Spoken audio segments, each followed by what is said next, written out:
NFL Network presents America's Game, a countdown of the 20 greatest Super Bowl champions. And now, number 6.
By the mid-1960s, the most celebrated team in American sports was the Green Bay Packers. 10 future members of the Pro Football Hall of Fame had led the Pack to 3 world championships in the 5 years before the first Super Bowl.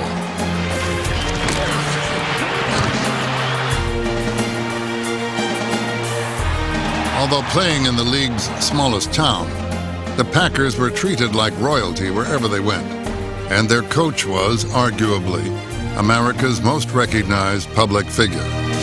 This is Vince Lombardi, coach of the finest football team in the world, the Green Bay Packers. The big word in professional football is execution. All players succeed on the blackboard, but men make them work. I'm sure I speak for every player on our club, and every person that has been on our club through the years that was exposed to Coach Lombardi when I tell you that we're better people for having been exposed to him. The preparation that is necessary in order to succeed, the total commitment to practice and teamwork, all of these things are qualities that are so essential to success today that without them you cannot be successful, and with them you cannot fail. This gentleman was uniquely well prepared and well organized. It was a joy to be in meetings with him, not only on the field, watching him demonstrate or illustrate a point, but in meetings, the way he taught. Gentlemen, this is the most important play we have. It's the play we must make go. It's the play that we will make go. And it's the play that we will run again and again and again. Lombardi's words could also pack a wallop outside the classroom. What are you doing out there? I'll tell you something, Leroy. You're not going to get your job back unless we get a better performance. He has a temper. I think he's very fiery in everything that he does. And I have been one player who especially have tried to stay out of that realm of where usually it irritates him most. When he hollered at me, it disrupted me very badly. I think he knew that it just almost was like, it was almost the same as hitting me. And you know, I think we played out of fear. Avoiding Lombardi's wrath wasn't limited to just the Packer players, as rookie Bill Curry discovered in 1965 when his flight was canceled the night before training camp opened. And I asked for the manager of North Central Airlines. Told me I'd be on the next flight out, which was the next morning, and I was going to be 12 hours late for Vince Lombardi, or worse. So I decided my only hope was to inform him of that. So I said, I just want you to understand this. I'm going to be late for my very first meeting with Vince Lombardi. It's your fault. It's North Central Airlines' fault, and I'm going to be sure that the coach knows that. The gentleman had my bag pulled from the airplane. I'm not making this up either. He leased a single-engine plane, carried my bag to the plane, had me flown to Manitowoc, where I was met by a North Central van and was driven to the Green Bay Packer training camp at St. Norbert College 15 minutes early. That was my first taste of the Lombardi mystique. The Lombardi mystique was nothing compared to the man himself. I hated his guts. I didn't like anything about the way he coached the team. Doctor said no, you'll have to get him. I can't.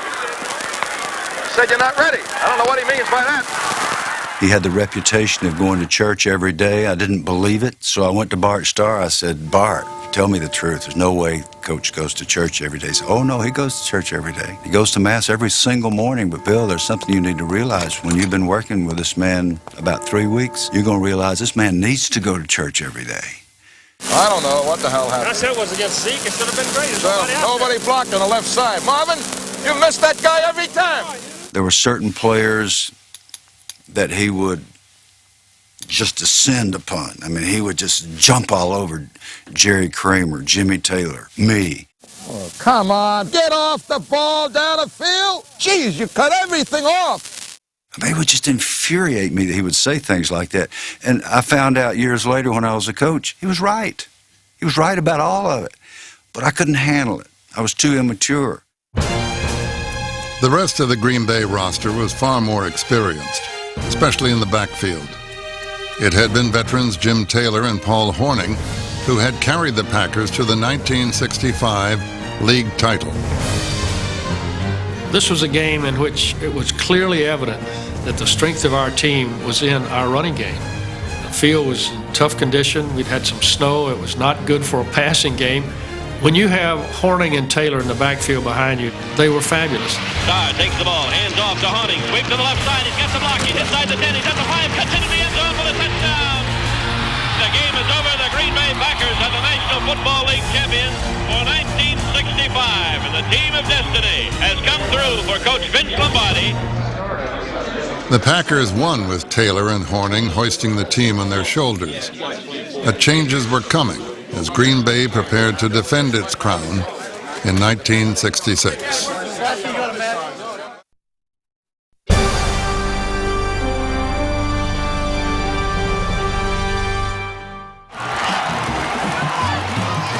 During the mid-60s, the NFL found itself in a frenzied fight with the American Football League over blue-chip college athletes. As the season wound down in 1965, Coach Lombardi told us, look, we're in a bidding war with the other league. We're going to have to go after some people. There was some heavy recruiting because it was fierce competition with the AFL.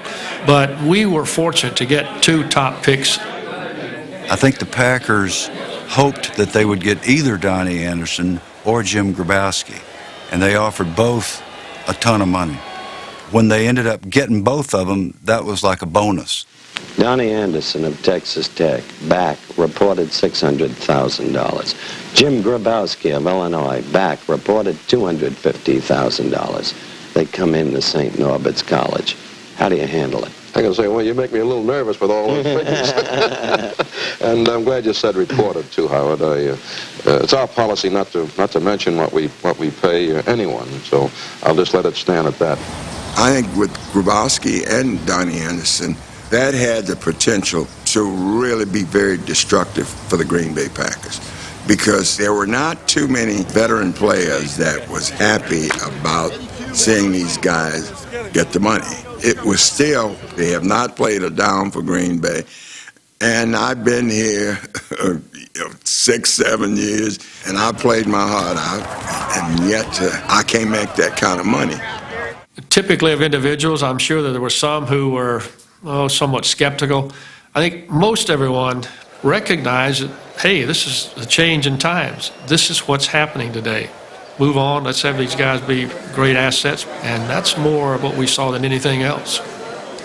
Even Donnie, with his cocksure attitude, was humble when he was around the veterans. He knew when to shut his mouth. The only time I think they pushed the envelope a little bit is we had a rookie show every year. And it was a rookie's job to entertain the veterans. And Donnie, I think, had the idea. They got cigars, and they lit the cigars with dollar bills that were on fire. And I'm not sure the veterans appreciated that little bit of humor. One such veteran was Jim Taylor, a man who approached his profession with a blunt and confrontational attitude. I feel like that I'm going to make the tackler respect me, and I'm going to punish him. I'm going to hit the tackler harder than he's going to hit me. That combative nature that made Taylor great carried over to the negotiating table. I think most of us would say yes, sir, if we'd been offered a bonus or an increase or something. I'm happy to have it. Not Jim. No, he was more blunt. He needed this and so forth. This is what he felt he deserved. According to the lore around the locker room, Taylor's going upstairs to talk to the old man, and it's going to be a war because Jimmy wouldn't back down. Jimmy was not intimidated by Vince Lombardi. Taylor's battles with Lombardi had just begun, and he wasn't conceding ground to the rich Packer rookies either. Backfield mate Paul Hornung was also conditioning himself for the competition. Probably was in the best shape of my entire career by the time the first game opened. Lombardi had me running the steps. I ran the stadium steps 3 times a day. I probably was quicker at the beginning of the year than I ever had been in my life. By summer's end, Taylor and Hornung had secured their customary spots in the starting lineup. Following a win on opening day, the two old pros rescued the Packers from certain defeat at Cleveland. Now we're back to play the same team that a year ago had played us for the World Championship, and they came out of the gate so fast, and they jumped on us 14-0 as if it were child's play. The Browns dominated until Hornung and Taylor trickery changed the momentum. We faked this ball to Taylor as though he's going to try to get the first down. This defensive end comes charging in there toward me. Taylor takes him right out. It's like a big lineman taking him out. Paul is literally all alone running down the sideline. So it was real easy, just flip right out there to Paul and let him run for a touchdown. Down by 6 late in the game, the Packers gambled with a surprising play call. The reason that we ran this is that Jim came back to the huddle and said, Bart, they're ignoring me outside. If I could get him out in the flat there, he could beat them and get into the end zone, which was quite a task that far out. And now it is 4th down and 8 for the Green Bay Packers. And Jimmy Taylor is on the receiving end now if he can get home. He gets by Fichtner. And he pile drives his way by Erich Barnes and is in for the Packer touchdown. And what a brilliant comeback by the world champion Packers. Taylor and Hornung had done it again, though neither knew then that their fortunes were about to change.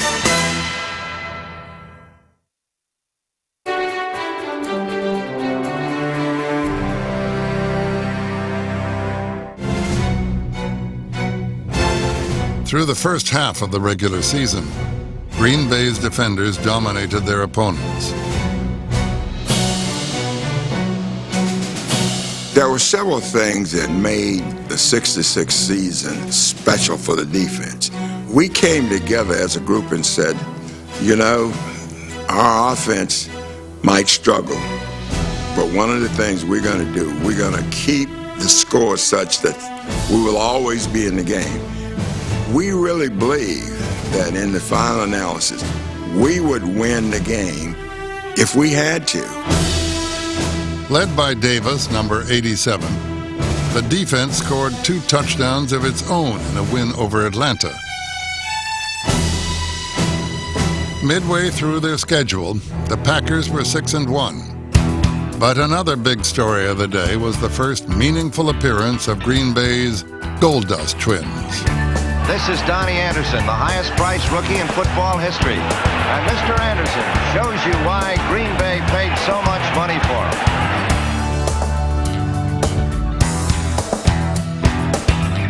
During the game, Donnie Anderson just looked sensational, which everybody had kind of been waiting for. Jim Grabowski ran the ball extremely well.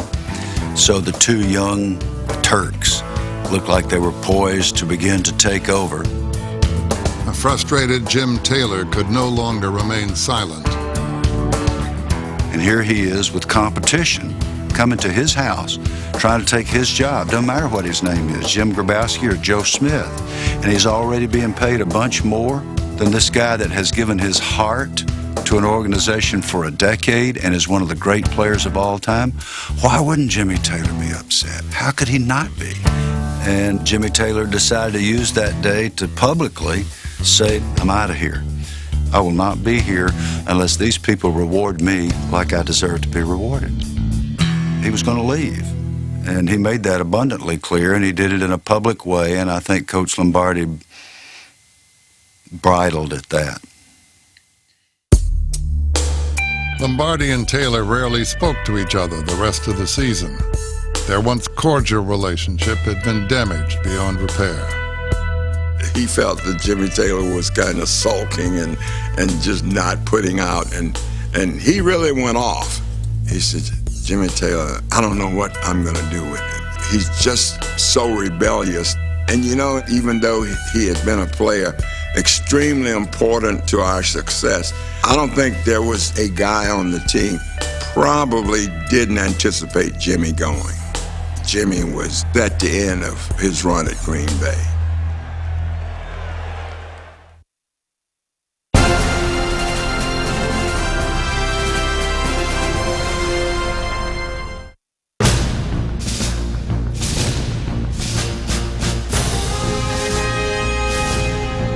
Bart Starr absolutely was the best player, the best quarterback ever that Green Bay could have had. He would run the offense in such a confident and intelligent way that you had to respect Bart for what he did.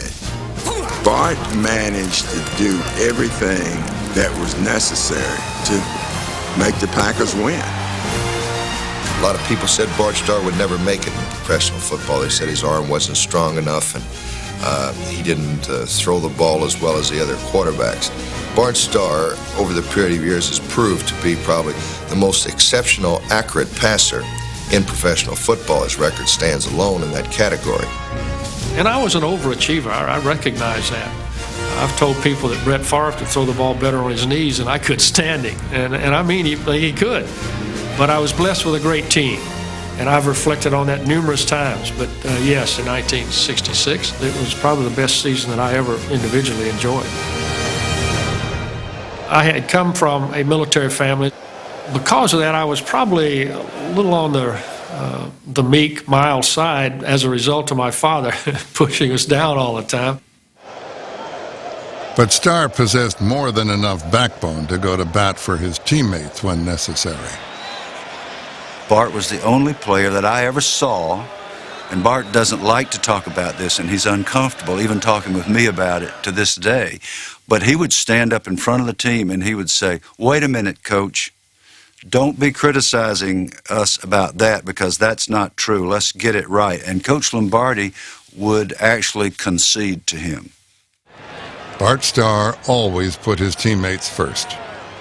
The only time he ever criticized a player in public was when tackle Steve Wright continually failed to block his man during a preseason game. And he was just stinking up the place. And a young guy who was kind of an a-hole, he later was released, but I just jumped all over him when he came back to the huddle after missing a block. And Bart went up to him and said, Steve, if I see that Lloyd Voss in here one more time, he said, I'm not going to kick him, but I'm going to kick you right in the pants in front of 50,000 people. Starr was far more patient with second-year center Bill Curry. Curry had to brush up quickly when he unexpectedly found himself anchoring a veteran-laden offensive line. Bill Curry was an outstanding addition to our team. With the injury that Ken Bowman suffered, Bill was thrust in quickly, but he was a fast learner. He was a great fit for us.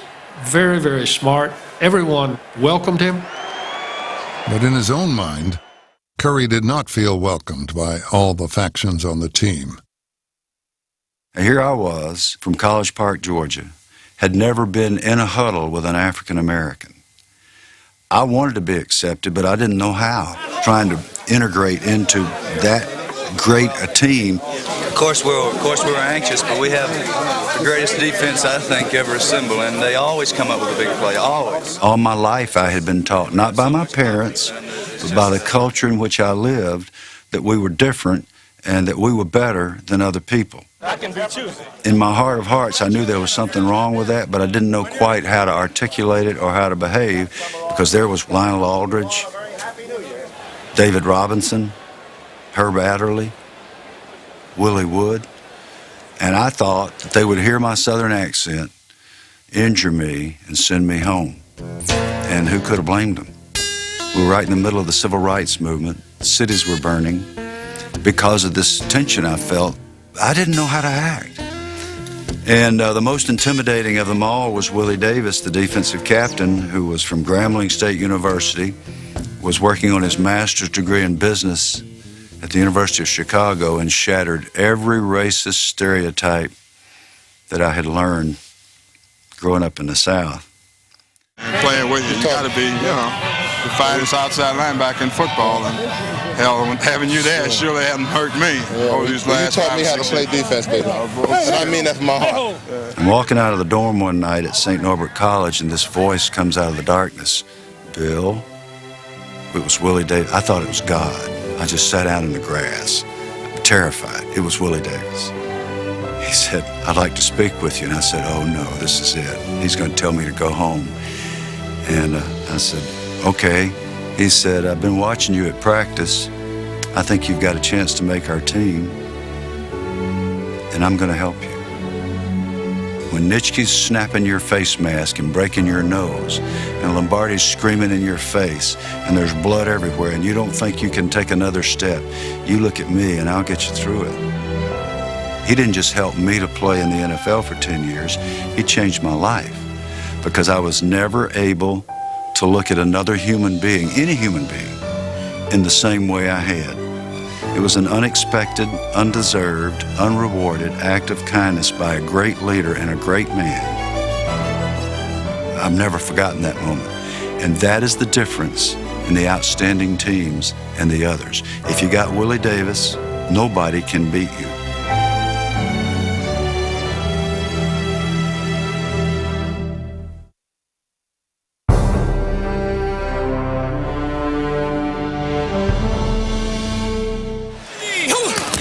Despite angering the Packers by going public with his salary complaints, Jim Taylor remained in the starting lineup.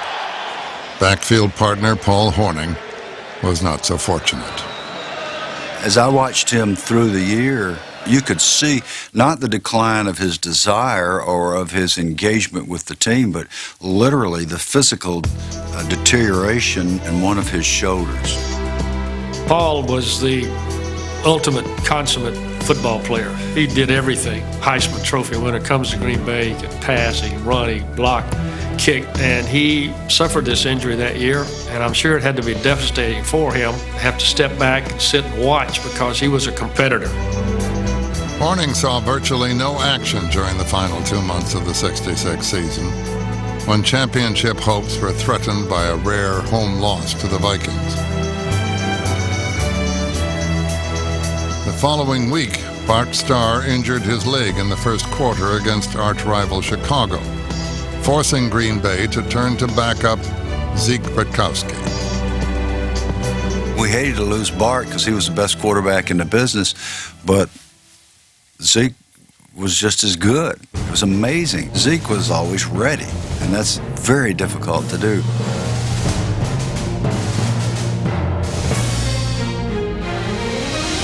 A pair of Bratkowski touchdown passes to Carroll Dale were just enough to beat the Bears. A week later, in a rematch against Minnesota, Green Bay's defensive captain responded with the game of his life. I walked on that field that day saying, I don't care what happens, but I'm going to get Fran Tarkenton today, and he's not going to run around and embarrass me the way he has in some of the previous games. If I catch Fran Tarkenton, I'm going to do something bad to it.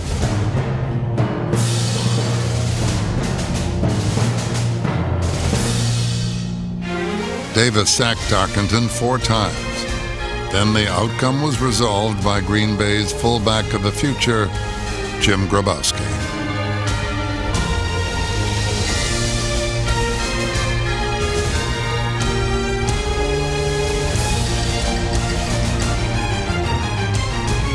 The Packers could now clinch the Western Conference title and a berth in the NFL championship game with a win at Baltimore. But a slim fourth-quarter lead was in jeopardy as Johnny Unitas drove the Colts downfield. And I'm thinking, oh my God, here we go again. By then, they had given up on the run. So you had to get to Unitas if you were serious about winning the game. I just took off. Every step and everything you did, it was almost like, you're not going to get there. You're not going to get there.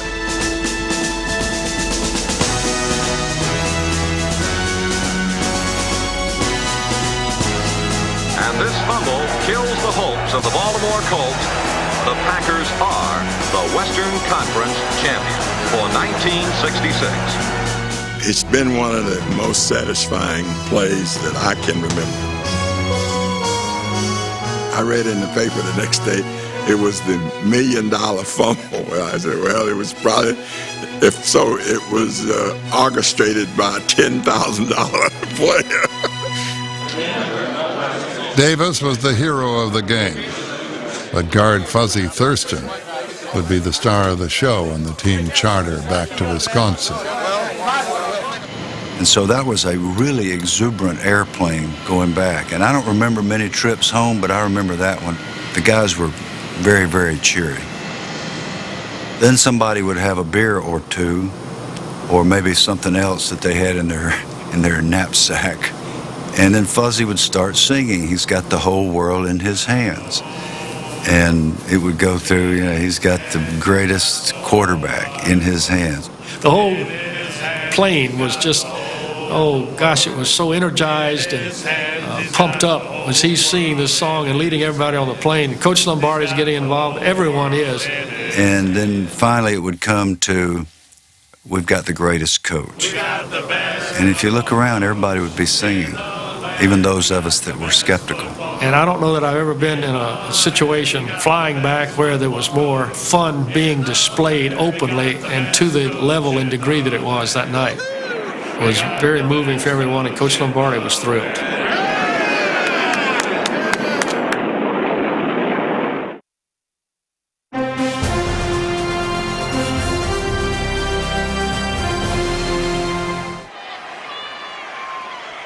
After winning the Western Conference in 1966, Green Bay needed only one playoff victory to gain a berth in the first Super Bowl. The 12-2 Packers arrived in Texas with a few surprises up their sleeve. The Dallas Cowboys were famous for several things, most notably studying statistics and tendencies. So that day, everything we had done from a specific formation was reversed, so that whatever they called out, we were going the other way. They knew our tendency was to run the ball strong, and the Packers sweep was the most famous play we had. Lombardi threw it out. He threw it out of the game plan because he knew they would spend a lot of time preparing for that play. So why bother? Why not attack them in ways that they least suspected? And sure enough, we popped some big ones early, got it in the end zone, 7-0. Kickoff, they fumble. Jim Grabowski picks it up, runs it in the end zone. It's 14-0. As a young player, I thought, oh man, this is great. We got them. And that's the problem. This might have been the worst thing that could have happened to us. I don't care how mature you are as a team, it's impossible to really believe that Dallas could come back and get you. But by golly, they did. That Dallas game probably was one of the most inept efforts. We didn't seem to play as smart, didn't cover people, missed assignments. Not a typical Green Bay kind of experience. We never played Packer football, and I know personally I did not have a great game. Fortunately, Bart Starr did, throwing for more than 300 yards and 4 touchdowns.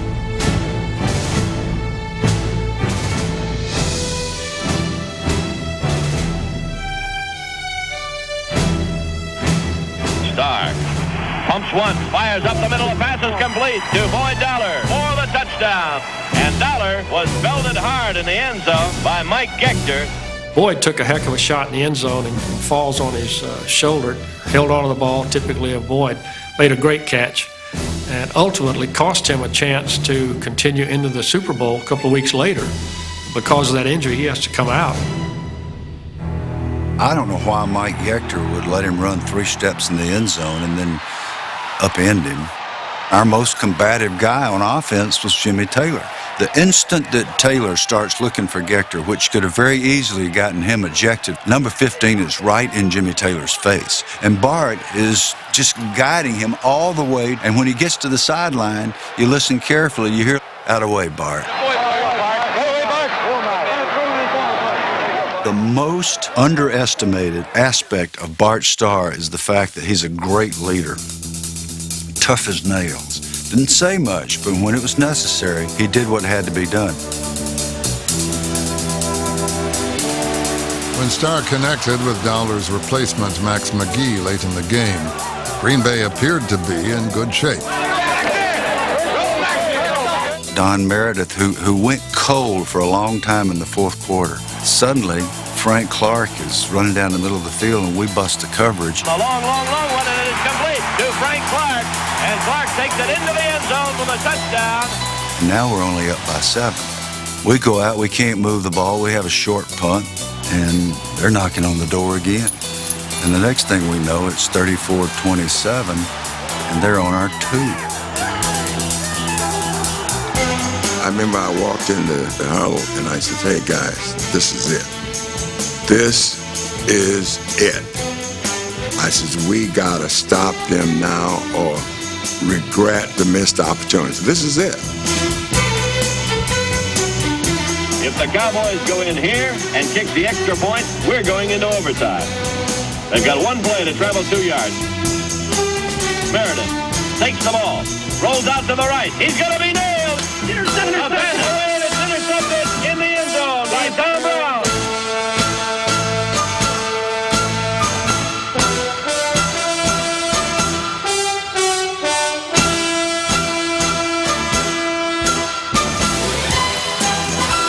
If you think about that and how close Tom Landry came to being a winning coach, what is now called the Lombardi Trophy might be called something else had it not been for those key plays. Really, that might be the Landry Trophy.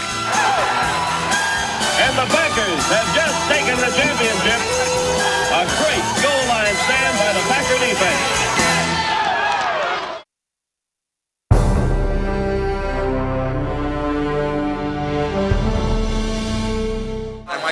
After beating the Cowboys for the NFL championship, the Packers savored one of the most exciting playoff wins of the Lombardi era. I think this is the biggest game and the best game I've ever watched or played in. I really do.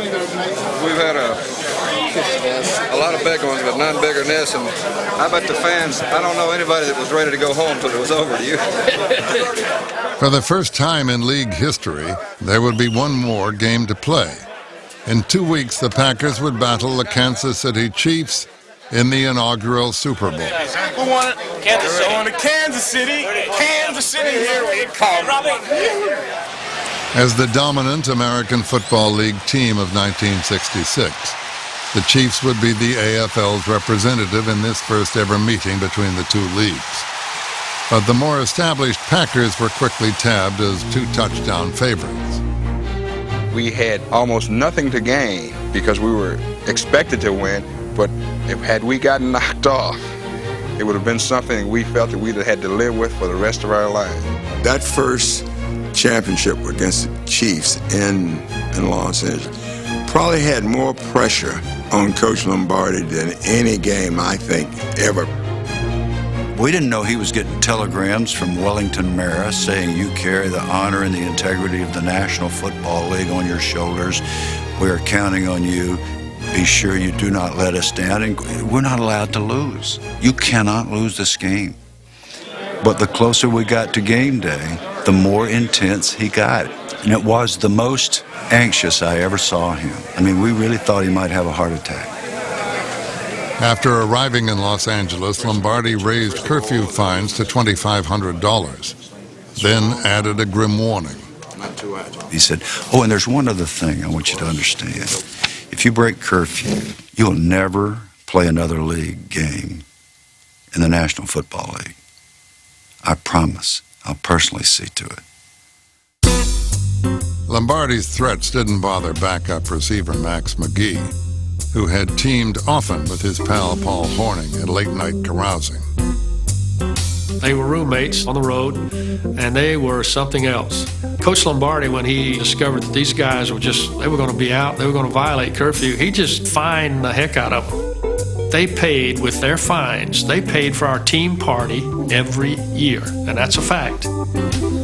I've a lot of broads between 8 and 11 because that's the only time we get off. But I'm a bitch after the curfew check because I sneak out every night. I did not believe that even McGee had the audacity to slip out after Lombardi made his speech that afternoon before the game. I didn't think even Max could do it. Assuming his playing time would be limited, the fun-loving McGee took full advantage of the Hollywood nightlife. And here we are in the first Super Bowl game, and when I go down at 6:30 in the morning to pick up a paper on game day, off to my left, front entrance of the hotel, I see Max McGee coming through the front door. He's coming through at 6:30 in the morning. I'm thinking, oh my God, this man's been out all night on the eve of the biggest game in our career.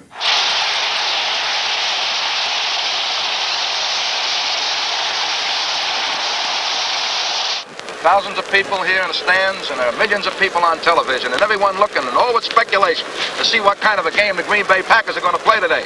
Right? Right. I want you to be proud of your profession. It's a great profession. You be proud of this game, and you can do a great deal for football today. Great deal for all the players in the league and everything else. Go out there and play this ball game like I know you can play it. Let's go!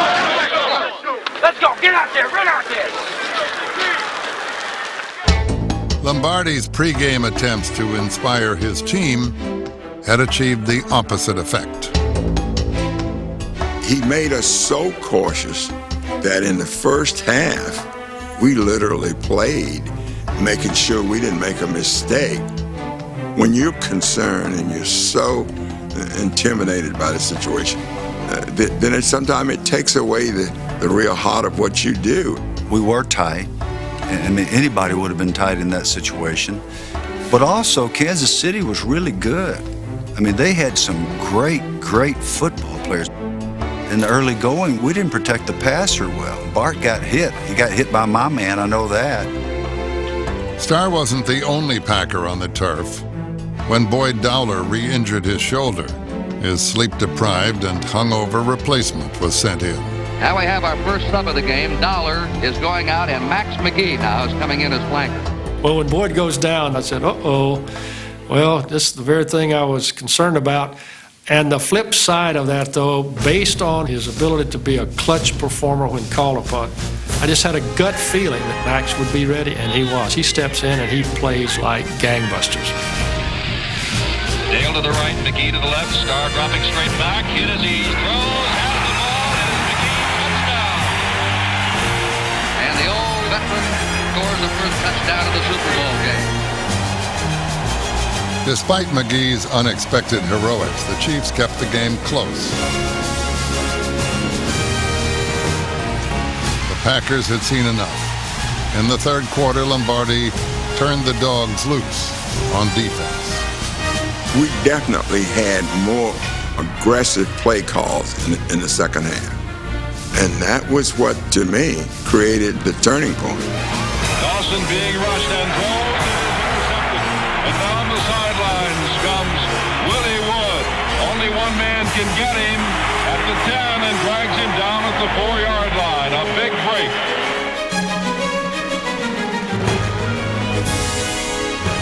The Chiefs were held scoreless for the rest of Super Bowl I, and Max McGee couldn't be stopped. Max has announced to anybody that would listen, hey, I can kill these guys if I get in this game, he goes out and proceeds to have an MVP-type performance. Sharp looks, has time, throws in the end zone. Great catch by Mac McGee off one hand. With a mixture of satisfaction and relief, the now relaxed Packer bench could enjoy their Super Bowl win along with their unflappable teammate. What a day! Let it go, It's the stuff of legend, and it should be. And Bart got the most valuable player because he earned it, but they probably should have split it and had co-MVPs because Max had that great a game. Bart, it's a real pleasure to present you keys to this car for your wonderful performance in the Super Bowl. Well, thank you very much, Al. I'm extremely delighted to be able to receive this car, and if I could be permitted, I'd like to receive it in the name of the entire Green Bay Packer team. We donated it to a boys' home that we had co-founded some years ago, and so we didn't really get a chance to drive the car that much, but Max could have easily been the most valuable player in that Super Bowl. Lost in the moment was McGee's roommate, Paul Hornung, the only Packer not to appear in Super Bowl I. Coach went over and said to Paul, would you like to go in for a play or two? And Paul said, no, let's don't do that, Coach. This is fine. I'm just happy to be here on the sideline.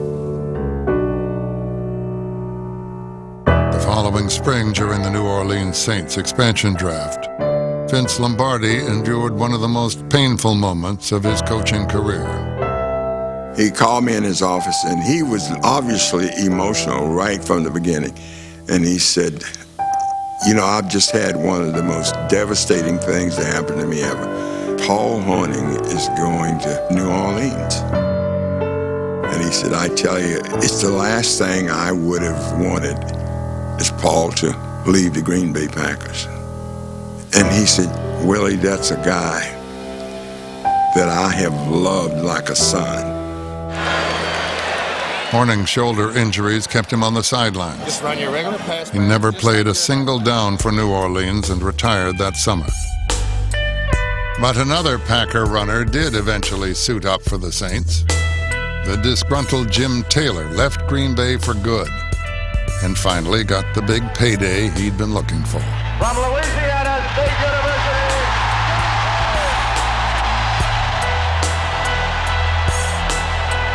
There was still one more Packer who, albeit reluctantly, was heading to New Orleans. Coach called and said, look, I had two centers, so I had to put you both on there. They claimed you. I took it as a personal affront that he had placed me on the expansion list. I couldn't face the fact that maybe it was because I wasn't a very good football player. I see now that that was the case, and yet somehow it was a shattering emotional thing to me. And I just sat down on the floor and sobbed. But the most obvious thing about the '66 Packer team is that we won the very first Super Bowl and endured a kind of scrutiny and pressure that no other team since then has ever had to endure. It was a magnificent opportunity for us, representing the prestigious National Football League with its great history and tradition. That was satisfying to all of us, and I think maybe to Coach Lombardi as much as anything, because he had then accomplished almost everything that could be accomplished at Green Bay. I think it was a great achievement, and I think real football people will always appreciate that, appreciate the job that Bart Starr did, and the job that that great defense with Willie Davis and Ray Nitschke and others did in that game, and that team, for those reasons, will be remembered as one of the great teams of all time.